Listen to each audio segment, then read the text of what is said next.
The door swung open, and nobody looked up. Why would they? It was just another Tuesday afternoon at Chase Bank in Rockview, marble floors gleaming, air conditioning humming, tellers tapping away at keyboards. The usual world of quiet money and quiet power. Then they saw him. He stood in the doorway like something the wind had blown in, an old black man, ancient and weathered, wearing a coat that had been patched so many times it was more patch than coat. His shoes had given up the pretense of soles. On his shoulder hung a canvas bag, gray with age, so worn it seemed to be dissolving back into the earth it came from. The morning Elijah Cornelius Kirby decided to walk back into Chase Bank, he woke before sunrise. He lay still for a long time in the narrow bed of the rooming house on Clement Street, staring at the water stains on the ceiling the way a man studies a map before a long journey. Outside, Rockview was still sleeping, the delivery trucks hadn't started yet, the birds were only beginning, and the sky was that particular shade of dark blue that exists for about 20 minutes before it surrenders to gray. Elijah was 91 years old. He had been waiting 53 years for this morning. He rose slowly, the way old men do, not with pain exactly, but with negotiation, his body and gravity reaching their daily compromise. He dressed carefully, not because he had fine clothes, he didn't. His coat was thick and dark brown, patched in 7 places he could count, and several more he had stopped counting. His shoes had been resoled twice, and were now beyond resoling, the leather at the toes creased into permanent wrinkles like the face of someone who has frowned for decades. His canvas bag, gray and fraying at the strap, he packed with the same deliberate attention a surgeon might give to instruments before an operation.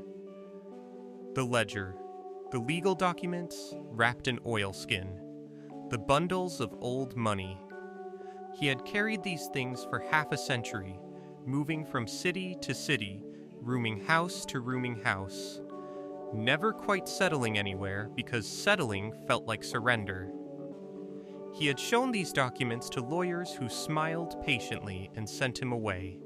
He had shown them to journalists who wrote small paragraphs buried deep in newspapers that nobody read. He had shown them to civil rights organizations who were fighting fires bigger than his and couldn't spare the water. But he had never stopped carrying them. He had never thrown them away. Because Elijah Kirby understood something that the people who had stolen from him had never understood about him, that a man who has been told his whole life that he doesn't matter develops, over time, an extraordinary stubbornness about mattering. He picked up the bag, felt its familiar weight settle onto his shoulder, and walked out into the blue morning. Chase Bank opened at 9. Elijah arrived at 8:45 and sat on the bench across the street, watching the employees file in through the glass doors. Young people mostly, in pressed clothes, carrying coffee cups and messenger bags, talking into phones. They walked with the particular ease of people who have never had a door closed in their face, that loose-shouldered, eyes-forward gait that comes from moving through a world built to accommodate you. He watched the security guard arrive. Tall, broad, white, maybe 35. The man stood in the doorway for a moment, surveying the street with proprietary eyes before disappearing inside. Elijah noted the way the guard moved, chest forward, chin up, the practiced posture of someone who had decided a long time ago that his job was not just to protect a building, but to enforce a certain understanding of who belonged and who didn't. He had met men like that before. Many times. He wasn't afraid of them anymore. At 9 o'clock, the doors opened. Elijah waited 5 minutes, not from hesitation, but from a long habit of letting crowds settle before he entered a room. Then he rose from the bench, adjusted the bag on his shoulder, and crossed the street. The lobby of Chase Bank was the kind of space designed to communicate power through architecture. The ceilings were high, genuinely high, not just tall but vast. The way cathedrals are tall, meant to make the individual feel small and the institution feel permanent. The floor was pale marble that reflected everything: the overhead lights, the potted plants, the faces of customers, in a way that made the whole room feel slightly unreal, like a photograph of itself. Behind the main counter, a half-dozen tellers worked with the focused efficiency of people who are paid to be pleasant but not actually warm. Digital screens scrolled numbers. Air conditioning breathed quietly. Everything was designed to say, "This is a place of order, of stability, of money carefully kept and carefully grown." Elijah walked in. The glass door swung shut behind him, and for a moment, just a moment, the world inside the bank continued exactly as it had been. Keyboards clicking, a phone ringing somewhere in the back, the faint sound of a printer. Then the first person looked up. It spread the way awareness always spreads in a crowded room, one glance triggering another, then another, like candles being lit from the same flame, until half the lobby was watching the old black man in the patched coat make his slow way across the marble floor. The whispering started almost immediately. Near the door, a woman in her 50s, silk blouse, expensive watch, the kind of highlighted hair that requires monthly maintenance, pulled her leather handbag from the counter and clamped it under her arm.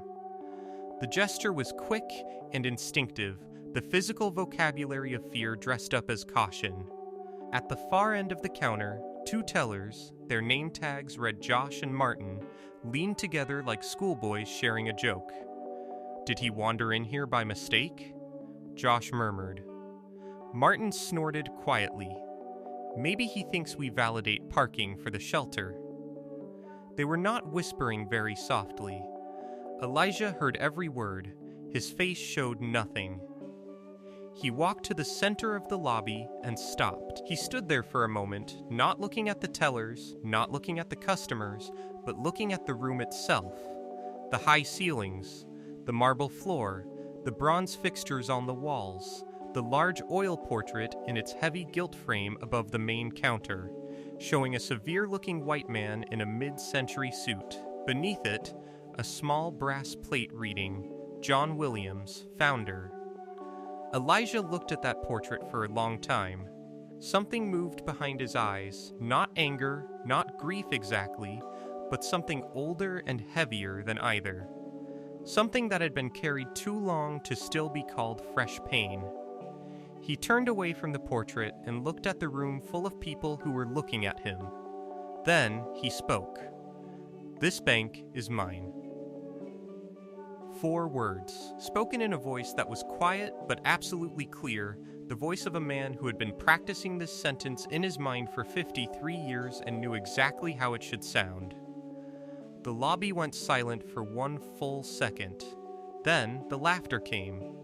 It was not cruel laughter exactly, or rather it was the kind of cruelty that disguises itself as amusement, that tells itself it's just finding something funny when really it's trying to put something back in its place.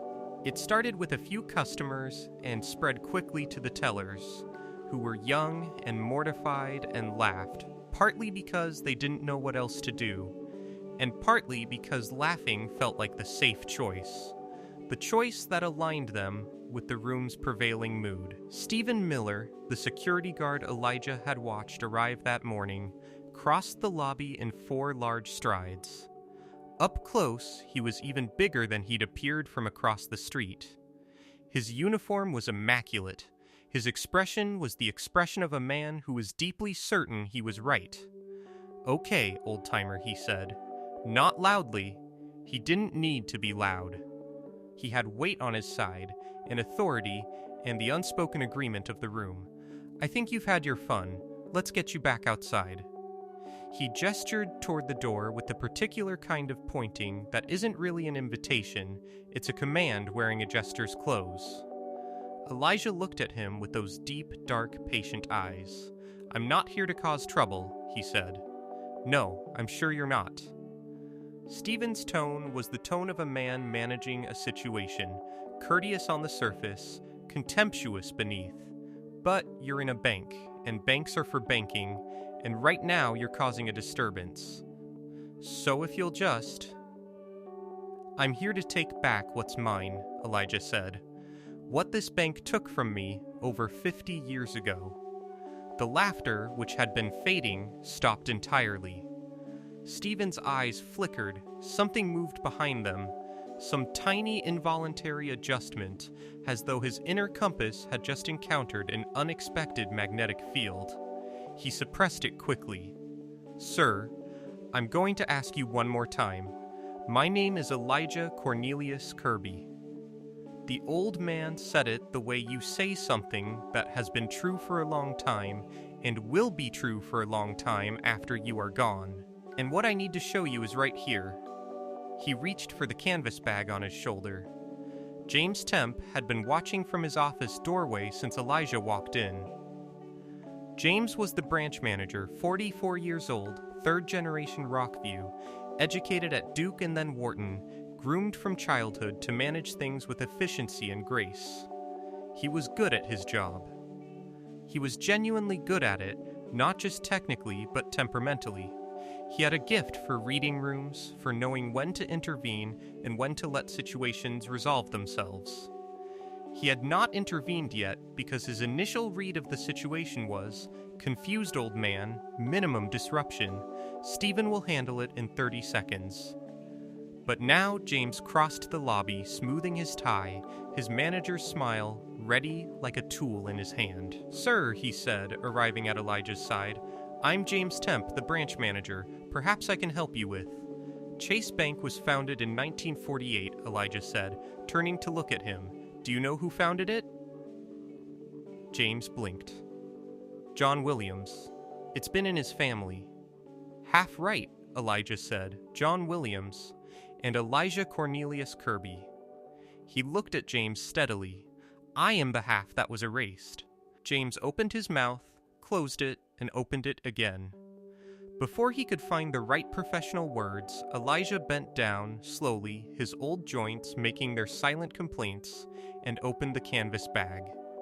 The money came out first, bundles of it, old and yellowed, tumbling gently onto the marble floor. The bills were soft with age, their edges worn to the consistency of cloth. But on each one, printed in faded but unmistakable ink, was the original Chase Bank logo, a design that every long-term employee in the room recognized immediately as something they'd only ever seen in the bank's historical archives, a logo that hadn't been used since 1952. The room went absolutely quiet. Not the polite quiet of people being courteous. The deep, held breath quiet of people whose understanding of their surroundings has just shifted without warning. The quiet of people who thought they were standing on solid ground and have just felt it move. Martin, who had been smirking 30 seconds ago, let the smirk fall off his face like something that had lost its grip. Stephen Miller stared at the money on the floor. His hand, which had been drifting toward his belt with the slow certainty of habit, stopped where it was. How? James started. Then the ledger came out. Elijah lifted it with both hands, the way you lift something fragile and irreplaceable. It was old leather, dark brown, its cover impressed with the words Chase Bank, General Ledger, 1948. He opened it carefully, turned to the first page, and set it on the counter. Everyone who could see it leaned forward slightly, involuntarily, drawn by the oldest human instinct, the need to witness something important. The handwriting on the first page was precise and careful, each letter formed with the deliberateness of a man who understood that what he was writing would matter. 2 columns of figures, notes on initial deposits, capital structure, founding agreements, and at the bottom 2 signatures, John Williams, Elijah Cornelius Kirby. James stared at the second signature for a long time. Then came the legal documents, pages and pages of them unfolded from their oilskin wrapping with gentle care. Elijah placed them on the counter one by one, each page covered in the formal language of law, dates, signatures, seals, the official typography of binding agreements. James picked them up with hands that had begun, almost imperceptibly, to shake.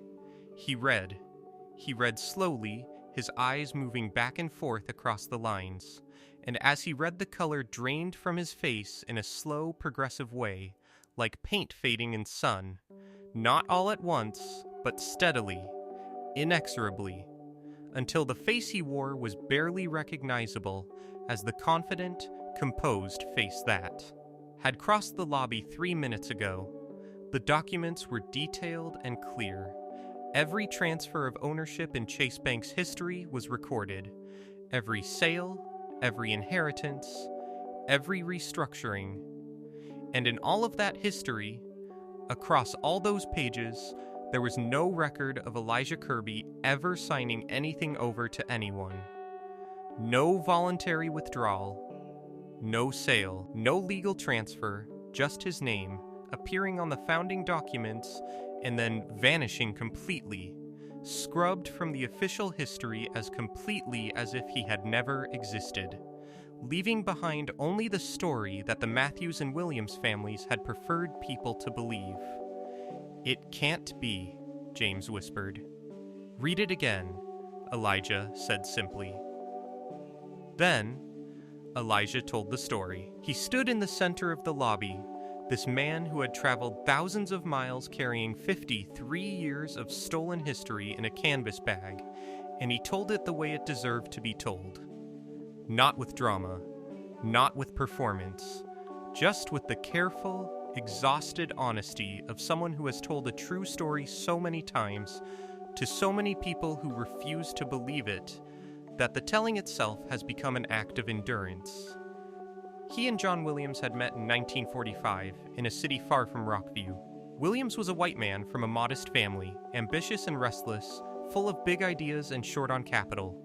Elijah was a black man who had been building small businesses since he was 20, who understood money and systems and people in a way that most men twice his age did not. They had recognized something in each other, the particular recognition that passes between two people who are both trying to build something real in a world that makes building real things difficult. Williams needed Elijah's knowledge and Elijah's savings. Elijah needed Williams' access, his ability to walk into rooms that were still, in 1945, effectively closed to black men regardless of what they carried in their briefcases. Together they moved to Rockview. Together they found the building. Together they drew up the plans, negotiated with contractors, applied for the charter. In the early days, when there was no money yet for office furniture, they worked from a folding table set up in what would eventually become the main lobby. Elijah keeping the books, while Williams handled the politics. Chase Bank opened in February of 1948. On that first morning, Elijah stood behind the counter and felt something he had never felt before. The specific, extraordinary pride of a man looking at something he built from nothing. He should have known it couldn't last. He had known, privately, in the place where a black man in 1948 kept the truths that were too dangerous to speak aloud, that the partnership contained a fundamental instability. That as the bank grew and became real and became profitable, Williams would look at what they had built together and see something different than what Elijah saw. Williams saw an empire. And empires, in his understanding, did not have black founders.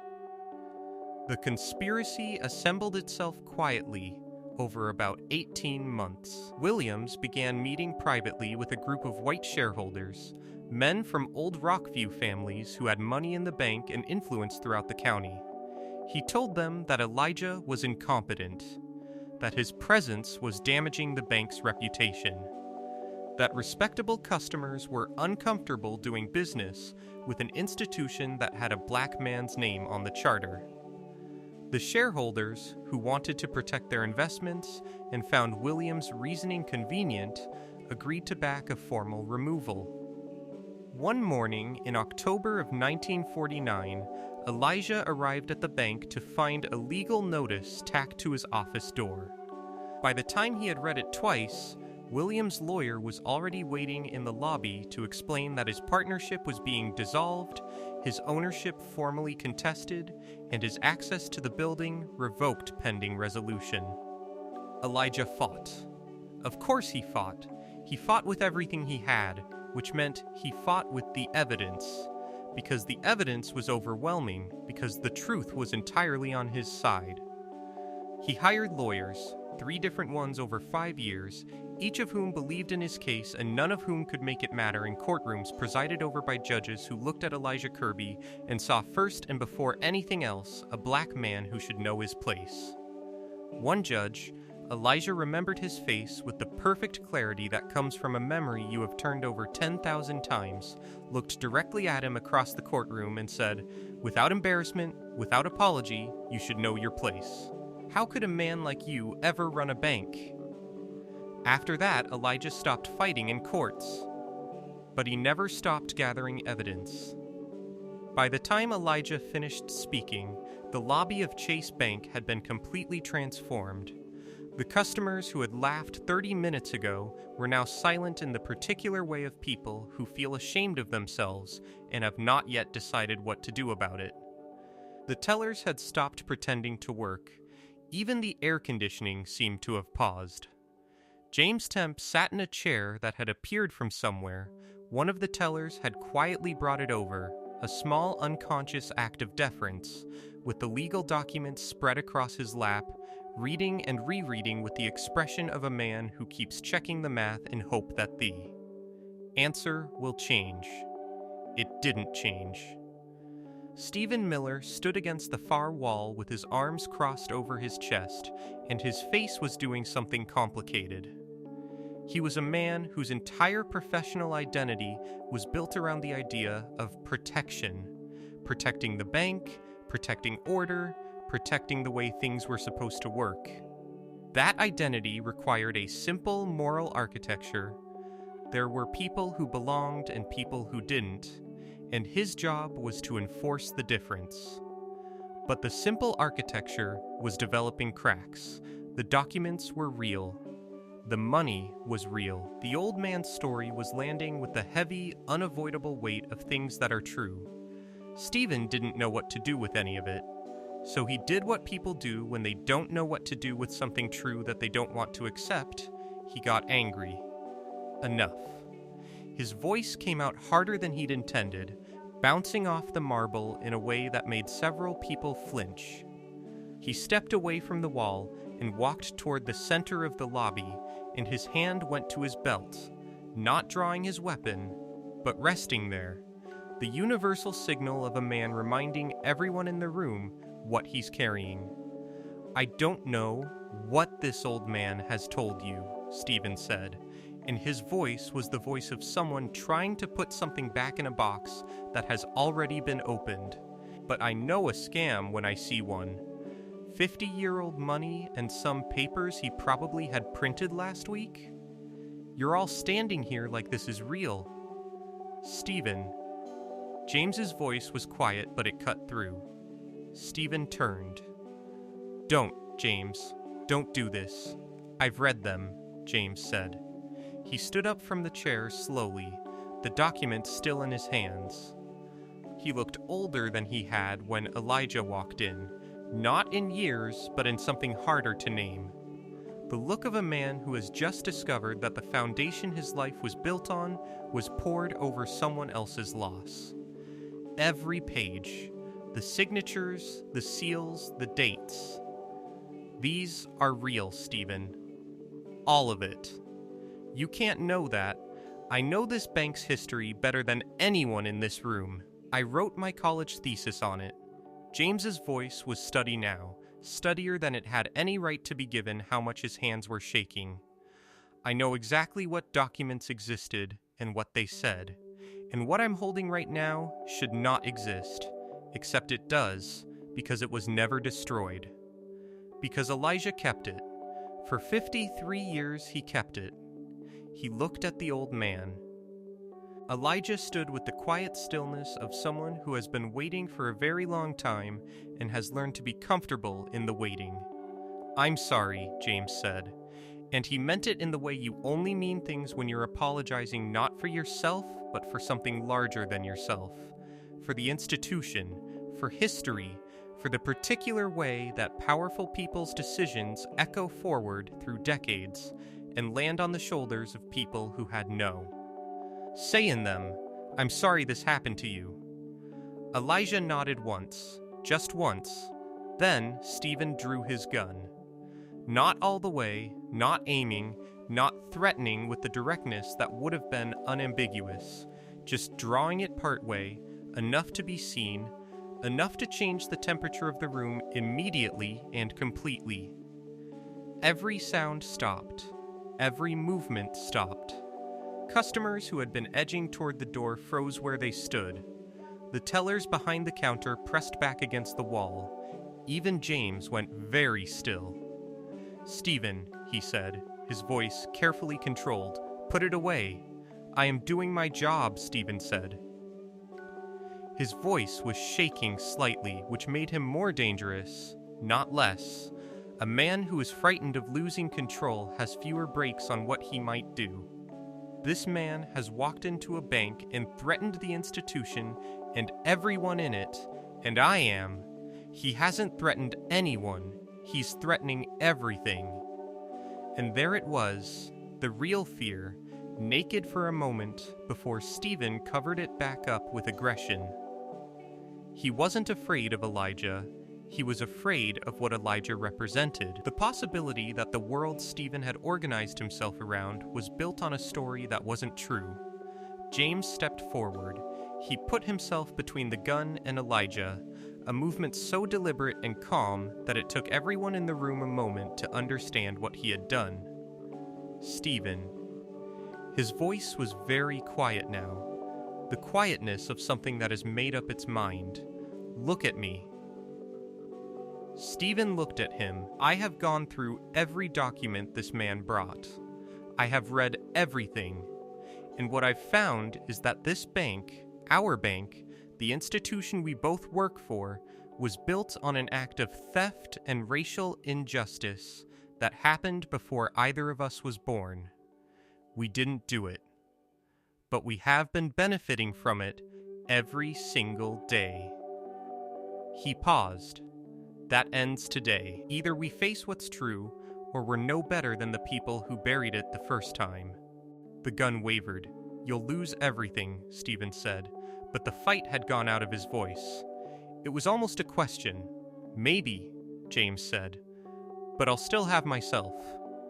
For a long moment, a moment that lasted long enough for everyone in the lobby to feel the full weight of it, Stephen Miller stood holding the half-drawn weapon, and the world waited. Then, slowly, with the reluctance of a man surrendering something he thought was protecting him, he put the gun away. He didn't say anything. He turned and walked to the far side of the lobby and stood with his back to the room. The silence after that was different from the silence before it. Before, the silence had been the silence of shock, of people who didn't know what was happening. This silence was the silence of people who knew exactly what was happening and were in the process of deciding what it meant to them. It was Emily Carter who broke it. Emily was 23 years old and had been at Chase Bank for 11 months.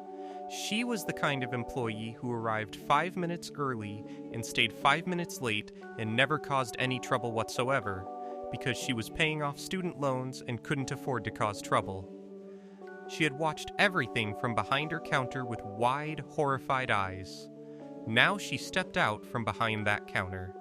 She walked to the pile of old bills, still lying on the marble floor, no one had touched them, and bent down and picked one up. She held it gently, examining the faded logo, the worn edges, the impossible age of it. Then she walked to the counter and set it down in front of Elijah with both hands. "I believe you, Mr. Kirby," she said. Her voice wasn't loud, but in that silence it carried everywhere. "I'm sorry it took this long for anyone to say that." The room held its breath. Then Josh, who had made the soup kitchen joke, who had been looking at his shoes for the past 10 minutes, walked out from behind the counter. He picked up one of the bills. He placed it next to Emily's without meeting Elijah's eyes, because he was ashamed, and shame is its own kind of honesty. "I'm sorry," he said, "for what I said when you came in. I'm sorry." Then Martin. Then 2 of the older tellers. Then a loan officer who'd been watching from the doorway of a side office. Then a customer, a middle-aged man in a work shirt who'd been at the counter when Elijah walked in, who crossed the lobby and added his own gesture to the growing collection on the counter. Because sometimes witnessing something true changes you on the spot, without warning, before you've had time to decide whether you wanted to be changed. One by one, the bills came off the floor and onto the counter until what had been scattered and dismissed had been gathered up and recognized. Elijah watched it happen. He didn't cry. He was past crying for this particular thing, had cried for it decades ago and run dry. But something in his face changed. Some long-held bracing, some deep muscular preparation for the next blow, slowly released. He looked like a man who had finally been allowed to put something down. Stephen Miller watched from his corner of the room and said nothing. But late that night, at home, sitting in his kitchen with a cup of coffee he wasn't drinking, he would think about what he had seen. The old man walking in with his impossible bag, the documents on the counter, James stepping between the gun and the truth. He would think about all the times he had assumed he knew who belonged where, all the doors he had gestured people toward, all the voices he had talked over, all the moments he had been so certain that his job was to protect order, when maybe what he had actually been protecting was a particular story about who the order was for. It would take him a long time to work through all of it. He was not the kind of man who changed quickly, but he would change. Slowly, incompletely, imperfectly, the way most people change. He would think about Elijah Kirby for the rest of his life. James Temp walked into the Chase Bank board meeting the following Tuesday carrying a leather briefcase and the expression of a man who has accepted the consequences of a decision he knows is right. The boardroom was on the 17th floor, a long mahogany table, a view of Rockview that made the whole city look like a model train set. And around the table, the faces of the people who actually owned Chase Bank. Matthew's family members, their lawyers, their financial advisors, people for whom the bank was not a workplace but an inheritance, something passed down like a name or a trust, something so fundamental to their identity that questioning it felt like being asked to question themselves. James laid the documents on the table. He explained what they showed. He was precise and careful and thorough, speaking in the language of finance and law that everyone in the room understood, not letting them retreat into the simpler narrative of confused old man that they were clearly hoping for. When he finished, the room was quiet for a moment.